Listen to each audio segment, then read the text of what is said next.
কয়েকদিনের টানা বৃষ্টিতে পানিতে তলিয়ে গেছে সবজি ক্ষেত।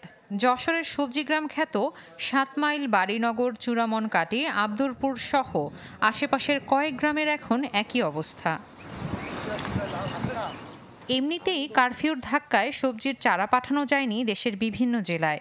উৎপাদনকারীরা বলছেন তার উপর এই প্রাকৃতিক দুর্যোগের কারণে শীতকালীন আগাম সবজির পেছনে সব বিনিয়োগ জলে গেল।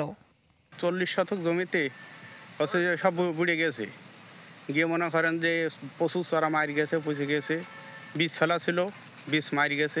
আমাদের এই ব্যাপক একটা ক্ষয়ক্ষতি হয়েছে, যেদিকে আকাশে বর্ষায় ক্ষয়ক্ষতি হয়েছে, তারপরে দেশে একটা অশান্তির কারণে আমরা সাধারণ মানুষ আমরা খুব এখন কষ্টের ভিতরে আছি। বৃষ্টির প্রভাবে বাজারগুলোতে সবজির দাম বাড়লেও চাষিদের দাবি তারা দাম কম পাচ্ছেন।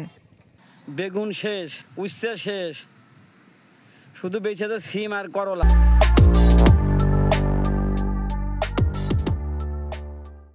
সবজির দাম বরাবর কমেছে, এর আগে যা ছিল এখন বর্তমান বাজার অনেক কম, কেজিতে প্রায় আছে 15-20 টাকা কম।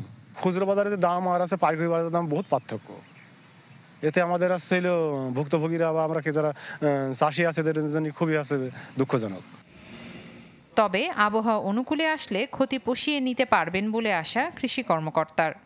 কিছু ক্ষয়ক্ষতির রিপোর্ট আমাদের এসছে, আমরা আশা করি যে এটা যদি আবহাওয়া আবার অনুকূলে চলে আসে তো কিছুটা রিকভার হবে এবং হয়তো আর সামান্য কিছু ক্ষতির সম্ভাবনা থাকবে বলে আমরা মনে করছি। তারপরে আমরা কৃষকদের পরামর্শ দিতেছি এই সময় যদি তারা একটা ফাঙ্গিসাইড এই সমস্ত ফসলগুলোতে দেয় তাহলে সেটা সম্পূর্ণভাবে রিকভার করা সম্ভব হবে। সবজিগ্রামে জুন থেকে ফেব্রুয়ারি পর্যন্ত ৮ মাস চলে চারা উৎপাদন কার্যক্রম। শতাধিক কৃষক ২৫ হেক্টর জমিতে বছরে প্রায় ৩০ কোটি টাকার চারা উৎপাদন করেন। Desk report, channel 24।